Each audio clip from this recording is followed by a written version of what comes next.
दोस्तों, भारत के अंदर पिछले 60 सालों में टीवी की एवैल्यूएशन काफी शानदार रही है। पहले ब्लैक एंड व्हाइट, फिर कलर और फिर उसके बाद एलईडी, उसके बाद स्मार्ट टीवी। लेकिन क्या आपको पता है कि इस मुकाम पर पहुंचने के लिए एक इंडियन ब्रांड का बहुत बड़ा रोल रहा है। दरअसल हम बात कर रहे हैं वीडियोकॉन की, जिसने भारत को अपना सबसे पहला कलर टीवी दिया था। आप में से काफी सारे लोग जानते ही होंगे कि एक समय कंज्यूमर इलेक्ट्रॉनिक्स के फील्ड में वीडियोकॉन इंडिया में राज किया करता था। और सिर्फ कंज्यूमर इलेक्ट्रॉनिक्स ही नहीं, बल्कि oil and gas, power, insurance, D2H, telecom, smartphone sector में भी इंडिया की सबसे बड़ी कंपनी में से एक कंपनी बन गई थी। दोस्तों, आपको ये जानकर हैरानी होगी कि एक समय इस कंपनी की वैल्यूएशन 90,000 करोड़ को क्रॉस कर गई थी और ये कंपनी हर साल 800 करोड़ से ज्यादा का प्रॉफिट अर्न कर रही थी। लेकिन फिर अचानक से इस कंपनी के साथ ऐसा क्या हुआ जिससे इस कंपनी का डाउनफॉल शुरू हो गया और 2018 में ये कंपनी पूरी तरह से बैंकरप्ट हो गई। अब दोस्तों, आप भी ये सोच रहे होंगे कि वीडियोकॉन की इस डाउनफॉल की वजह क्या है। इतनी बड़ी कंपनी जो पूरे इंडिया पर एक समय राज कर रही थी, वो इस तरह बर्बाद क्यों हो गई। ये सारी चीजें आज हम इस वीडियो में जानने वाले हैं। तो चलिए वीडियो शुरू करते हैं। दोस्तों, साल 1995 में इंडियन बिजनेसमैन नंदलाल जी ने गंगापुर मिल्स के नाम से एक शुगर मिल चालू की थी और यहीं से वीडियोकॉन की सारी कहानी शुरू होती है। दोस्तों, शुरुआत के कुछ सालों तक नंदलाल जी ने खुद ही अपनी इस शुगर मिल को संभालते थे, लेकिन कुछ समय के बाद उनके बेटे वेल गोपाल दूत ने इस कंपनी की जिम्मेदारी अपने कंधों पर ले ली। वैसे तो उनका यह बिजनेस काफी अच्छा चल रहा था, लेकिन वेल गोपाल जी इससे कुछ बड़ा करना चाहते थे। इसी के चलते उन्होंने अपने दो भाइयों के साथ मिलकर साल 1986 में अधिगम ट्रेडिंग के नाम से एक कंपनी शुरू की। इस कंपनी में वे कलर टेलीविजन की पिक्चर ट्यूब को मैन्युफैक्चरिंग करने लगे। और दोस्तों, कुछ समय तक ये बिजनेस करने के बाद उनको ये रियलाइज हुआ कि इंडिया में टीवी का मार्केट काफी तेजी से ग्रोथ कर रहा है। लेकिन उस समय यहाँ भारत में कोई भी कंपनी कलर टीवी को बेच नहीं रही थी और बस मार्केट के इसी गैप को फिल करने के लिए उन्होंने अपनी कंपनी को रीब्रांड करके उसका नाम बदल के वीडियोकॉन कर दिया और कलर टीवी का लाइसेंस लेकर कलर टीवी को इंडिया में बेचना शुरू कर दिया। ये पहले ऐसी कंपनी थी जिसने भारत के अंदर उसका पहला कलर टीवी इंट्रोड्यूस किया था। इसी के चलते कुछ समय में ही वीडियोकॉन भारत का नंबर 1 टीवी ब्रांड बन गया और कंपनी की सेल और ग्रोथ आसमान छूने लगी। दोस्तों, वीडियोकॉन ने अपनी सक्सेस को सिर्फ टीवी तक सीमित नहीं रखा, बल्कि इसके दौरान उन्होंने वॉशिंग मशीन, फ्रिज और एसी, माइक्रोवेव जैसी अन्य कंज्यूमर प्रोडक्ट्स को बेचना चालू कर दिया। और कुछ ही सालों में वीडियोकॉन इतना पॉपुलर हो गया कि इंडिया के हर घर के अंदर वीडियोकॉन का कोई ना कोई प्रोडक्ट होता ही था। दोस्तों, जब वीडियोकॉन कंज्यूमर इलेक्ट्रॉनिक्स की फील्ड में भी काफी सक्सेसफुल हो गया तो उनके ओनर ने सोचा कि इस बिजनेस की और ग्रोथ की जाए। इसी के लिए उन्होंने कई डिफरेंट सेक्टर में एंटर किया। फॉर एग्जांपल, जब उन्होंने देखा कि ऑयल एंड गैस एक प्रॉफिटेबल बिजनेस है तो उन्होंने एक अच्छा खासा कैपिटल लगाकर इस फील्ड में एंटर कर लिया और कई सालों तक ये बिजनेस काफी अच्छा चलता रहा। इसके बाद दोस्तों, वीडियोकॉन ने टेलीकॉम सेक्टर में भी एंट्री कर ली और इस तरह वीडियोकॉन अपने बिजनेस को बढ़ाता हुआ कई सारे अलग अलग सेक्टर जैसे पावर, सेमीकंडक्टर, D2H, टेलीकॉम और स्मार्टफोन जैसे बिजनेस में एंटर कर गया। और अपने बिजनेस को और बढ़ाने के लिए उन्होंने कई सारी कंपनियां और ब्रांड को एक्वायर कर लिया, जिसमें इलेक्ट्रोलैक्स, प्लैनेट एम और डेनवो इलेक्ट्रॉनिक्स जैसी कंपनियां भी खरीद ली। और दोस्तों, यहाँ तक देखा जाए तो वीडियोकॉन के लिए सब कुछ बहुत अच्छा चल रहा था, जहाँ वीडियोकॉन हर साल 800 करोड़ से ज्यादा का प्रॉफिट कर रहा था और साल 2008 में वीडियोकॉन का नेट प्रॉफिट 854 करोड़ रुपए था। लेकिन दोस्तों, ये समय कंपनी के लिए बहुत बुरा साबित हुआ और यहीं से कंपनी का डाउनफॉल शुरू हो गया। आप सोच रहे होंगे कि वीडियोकॉन तो काफी समय से अच्छा ग्रोथ कर रहा था, फिर अचानक से इसका डाउनफॉल क्यों होने लगा। वैसे दोस्तों, वीडियोकॉन के डाउनफॉल के कई रीजन थे, जिसमें पहला सबसे बड़ा रीजन था डेप्थ। दरअसल अभी कुछ समय पहले तक हम जिस वीडियोकॉन के एक्सपेंशन की बात कर रहे थे, वह सब इस कंपनी ने अपने पैसों से नहीं किया, बल्कि बड़े बड़े बैंकों से लोन लेकर स्टैब्लिश किया था। और दोस्तों, लोन के साथ एक बड़ी प्रॉब्लम यह है कि जब बिजनेस लॉसेस में जाते हैं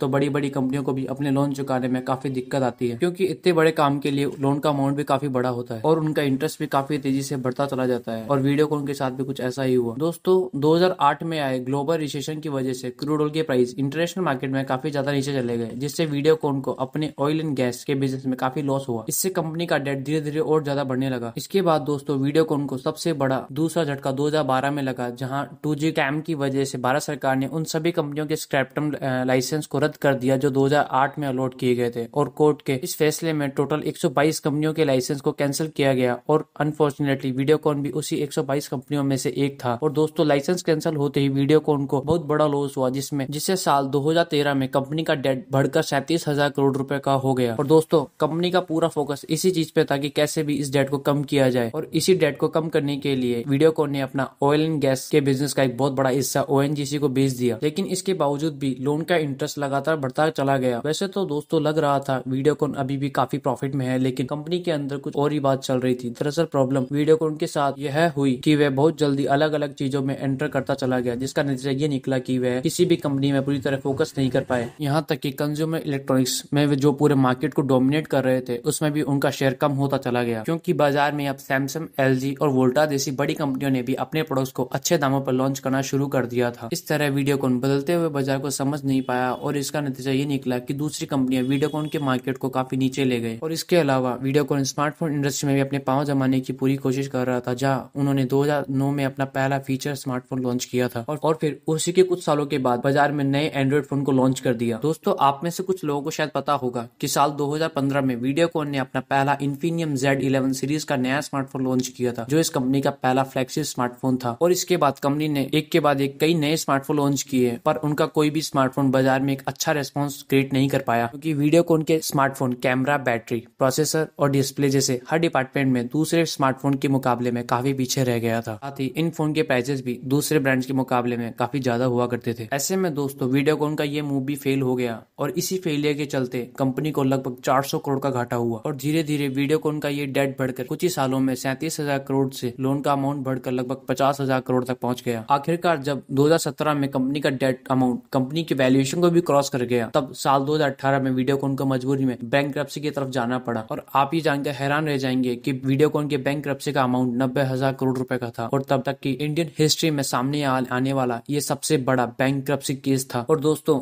बैंकरप्सी के लॉस के अकॉर्डिंग उनका केस 270 दिनों के अंदर रिजॉल्व हो जाना चाहिए था, लेकिन बैंकरप्सी फाइल करने के कुछ महीनों के बाद कंपनी से जुड़े कुछ नए स्कैम सामने आने लगे, जिसने सभी को हैरान करके रख दिया। दरअसल हुआ ये कि साल 2012 में आईसीआईसीआई बैंक के सीईओ चंदा कोचर ने बैड गोपाल दूध की कंपनी सुप्रीम एनर्जी को 875 करोड़ का लोन दिया, जबकि इन्वेस्टिगेशन में पाया गया कि वह कंपनी इतने बड़े लोन के लायक ही नहीं थी। पर बाद में पता चला कि चंदा कोचर ने वेणुगोपाल दूध को ये लोन एक शर्त पर दिया था कि वह इस लोन का कुछ अमाउंट उनके पति दीपक कोचर की कंपनी न्यू पावर में इन्वेस्ट करेंगे। यानी चंदा कोचर ने अपने फायदे के लिए अपनी पावर का मिसयूज किया, जो कि सीधे सीधे एक स्कैम था। और दोस्तों, ये सारा मामला उस समय सामने आया जब आईसीआईसीआई बैंक के इन्वेंटर अरविंद गुप्ता ने पीएमओ को एक लेटर के थ्रू ये सारी जानकारी दी। अब दोस्तों, जो वीडियोकॉन पहले ही बैंकरप्ट हो चुका था, इस समय के सामने आने के बाद वो और ज्यादा मुसीबतों में गिर गया था, क्योंकि दोस्तों ये सारा मामला अब कोर्ट में जा चुका था। और दोस्तों, कोर्ट में अगर ये मामला साबित हो जाता कि वेणुगोपाल दूध इस सारे स्कैम में शामिल थे, तो उन्हें जेल भी जाना पड़ सकता था। आपको ये केस स्टडी कैसे लगी हमें कमेंट करके बताएं और हम मिलते हैं आपसे अगले वीडियो में। तब तक हमारे चैनल को लाइक, शेयर एंड सब्सक्राइब करें। Thank you.